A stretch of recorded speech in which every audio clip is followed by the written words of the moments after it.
Leitura Bíblica Anual. Versão King James atualizada. Números 1. No deserto Deus ordenou o censo. Então Yahvé falou a Moisés, no deserto do Sinai, na tenda do encontro, no primeiro dia do segundo mês, no segundo ano após a saída da terra do Egito. E disse o Senhor: Fazei o recenseamento de toda a comunidade dos filhos de Israel, segundo seus clãs e segundo as casas patriarcais, alistando os nomes de todos os homens, cabeça por cabeça. Todos aqueles em Israel, de 20 anos para cima, hábeis para ir à guerra, tu e Arão os registrareis segundo seus esquadrões. Estará convosco um homem de cada tribo, os chefes das casas patriarcais.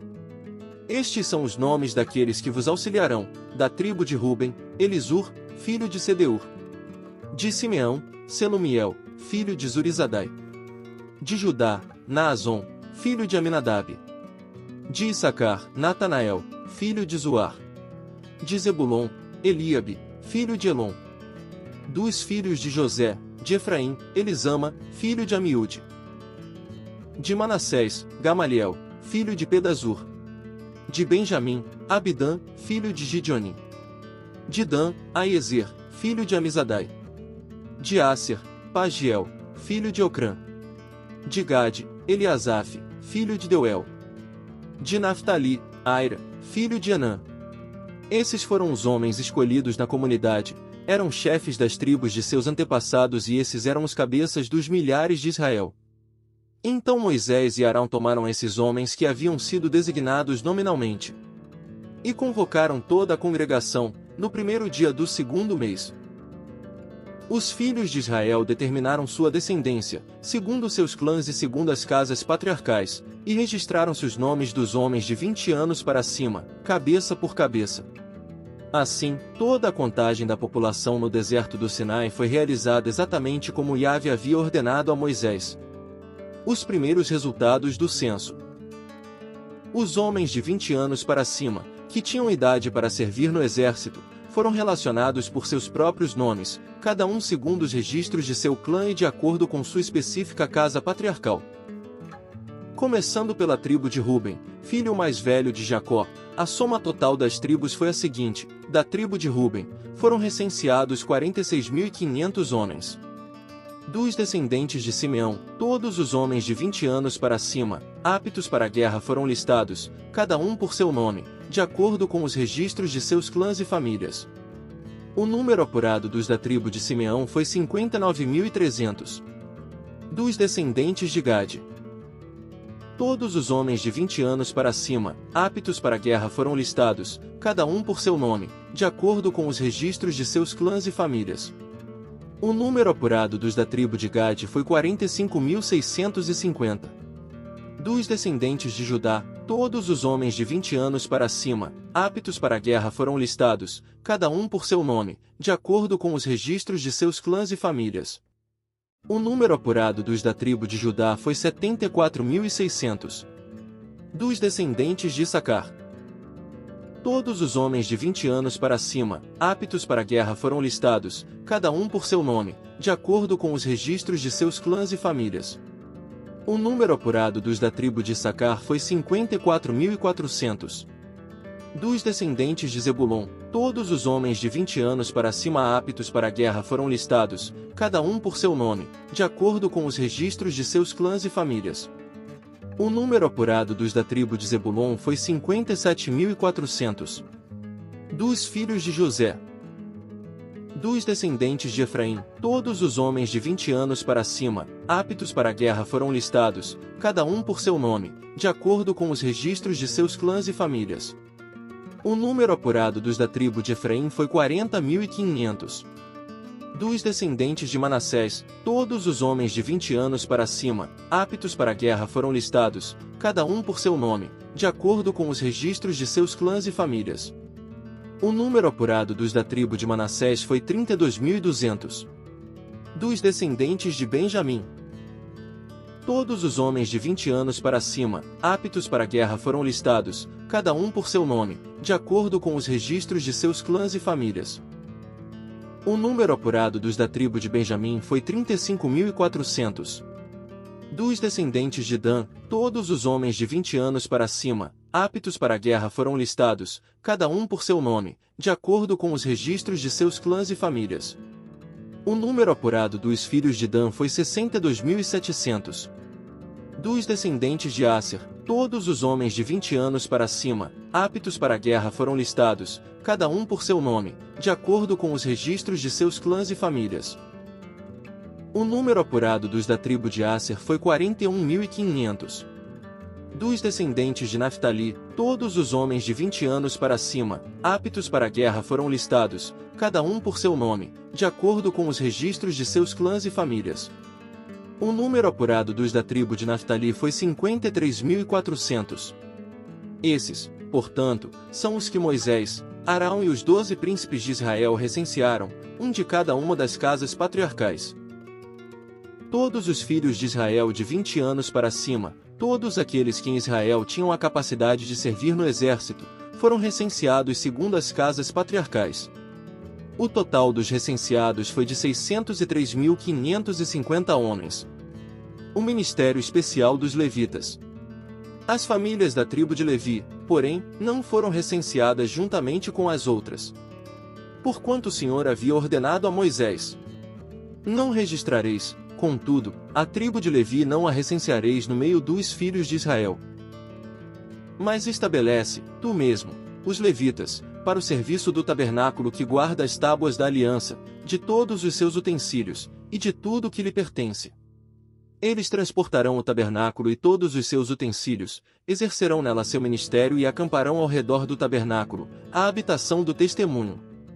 Quando o tabernáculo se mudar, os levitas o desarmarão. Quando o tabernáculo tiver de parar, os levitas o armarão. Qualquer profano que se aproximar dele será sumariamente condenado à morte. Os filhos de Israel acamparão cada um em suas próprias tendas, junto de seu próprio estandarte de família, segundo seus exércitos. Os levitas, porém, acamparão ao redor do tabernáculo. Desse modo a ira divina não cairá sobre toda a comunidade de Israel. Os levitas terão a responsabilidade de cuidar do tabernáculo que guarda as tábuas da aliança. Os israelitas fizeram tudo exatamente como Yahvé ordenara a Moisés. Marcos 11. A entrada triunfal de Jesus. Quando estavam se aproximando de Jerusalém, chegando a Betfagé e Betânia, perto do Monte das Oliveiras, enviou então Jesus 2 dos seus discípulos, e lhes recomendou: ide ao povoado que está logo adiante de vós e assim que entrardes, achareis um jumentinho amarrado, sobre o qual ninguém ainda montou. Soltai-o e trazei-o aqui. Se alguém vos inquirir, por que fazeis isso? Replicai: o Senhor precisa dele e sem demora o enviará de volta para aqui. Eles partiram e logo encontraram um jumentinho na rua, amarrado a um portão, e o desprenderam. E alguns dos que ali estavam censuraram-lhes: que fazeis, soltando o jumentinho? Eles, todavia, justificaram-se conforme Jesus os orientara, diante do que lhes permitiram seguir. E, assim, trouxeram o jumentinho até onde estava Jesus, selaram-no com seus mantos, e Jesus o montou.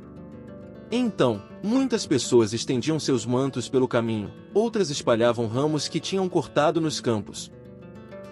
Tanto os que caminhavam adiante dele, como os que seguiam após, proclamavam: Hosana, bendito é o que vem em nome do Senhor. Bendito seja o reino vindouro de nosso pai Davi. Hosana nos mais elevados céus.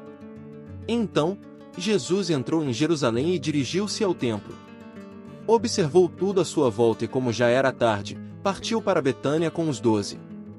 Jesus purifica o templo. No dia seguinte, enquanto estavam saindo de Betânia, Jesus teve fome. E, avistando ao longe uma figueira com folhas, foi verificar se encontraria nela algum fruto. Chegando perto dela, nada encontrou, a não ser folhas, porque não era a época de figos. Então a repreendeu: nunca mais, em tempo algum, coma alguém fruto de ti. E os discípulos escutaram quando proferiu isso. Assim que chegou a Jerusalém, Jesus entrou no templo e começou a expulsar os que ali estavam apenas comprando e vendendo. Derrubou as mesas dos cambistas e as cadeiras dos que comercializavam pombas.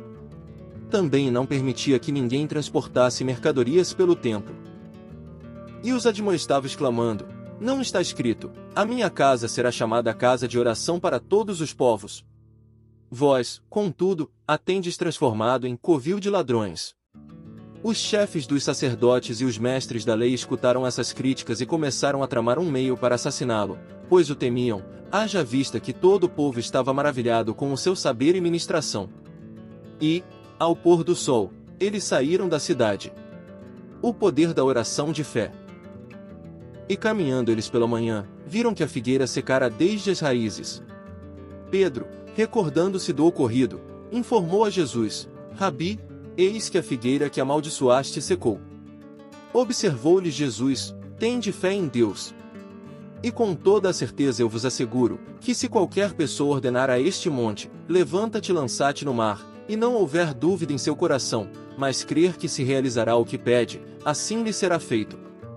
Portanto, vos afirmo: tudo quanto em oração pedirdes, tendes fé que já o recebestes, e assim vos sucederá.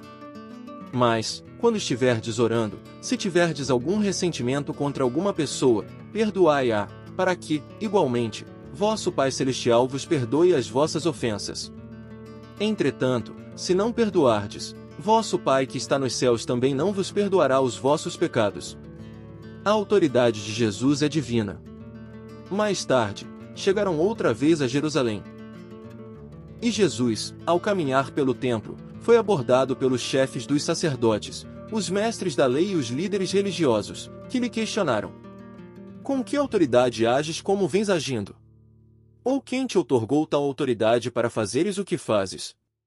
Jesus lhes replicou: eu também vos proporei uma questão, respondei-me, e eu vos revelarei com que autoridade tenho ministrado. O batismo de João provinha do céu ou dos seres humanos? Respondei-me, pois.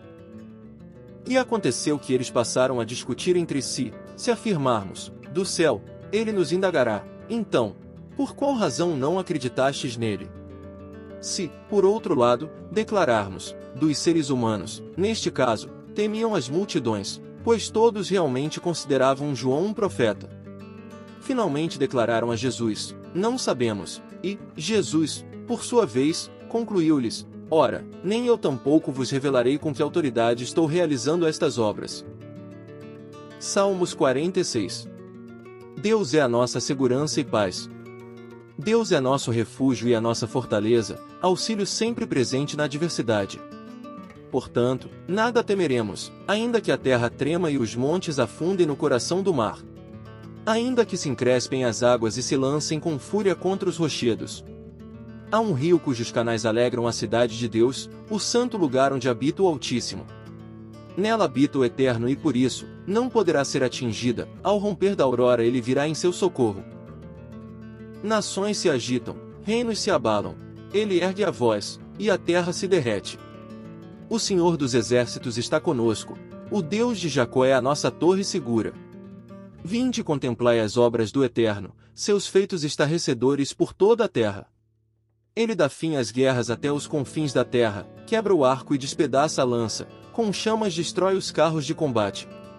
Cessai as batalhas, sabei que eu sou Deus, serei exaltado entre todas as nações, serei louvado na terra. O Senhor dos exércitos está conosco, o Deus de Jacó é a nossa fortaleza segura.